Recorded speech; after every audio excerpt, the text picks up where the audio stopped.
The mall was a cacophony of chatter and clinking trays, but for Jake, it was just another obstacle course.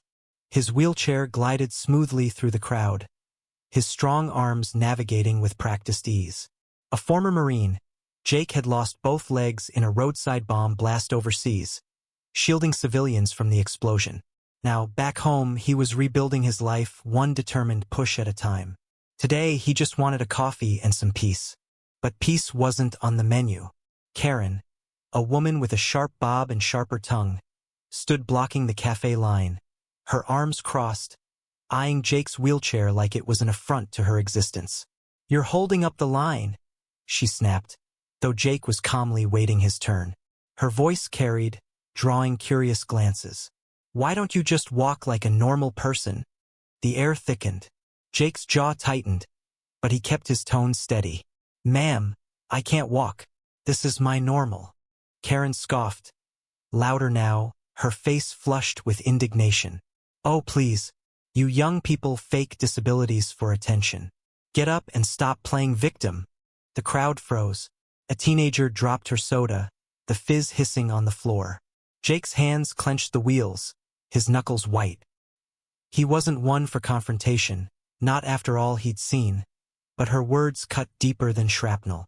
"Lady," he said, voice low but trembling with fury, "I lost my legs saving people. What have you done besides yell at strangers?" The crowd murmured.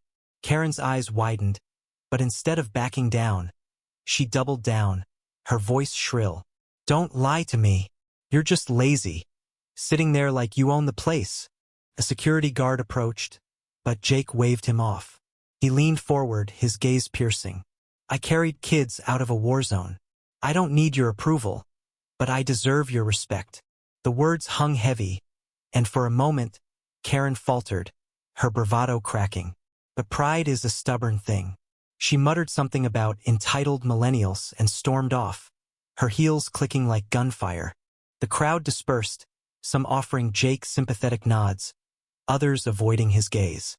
He sat there, coffee forgotten, the weight of her words settling like dust. He'd faced death, carried the wounded, and come home to rebuild. Yet here, in this fluorescent-lit mall, he was reduced to defending his existence. The irony stung. Later, alone in his apartment, Jake stared at the medals on his shelf. They gleamed, but they couldn't erase the bitterness of today.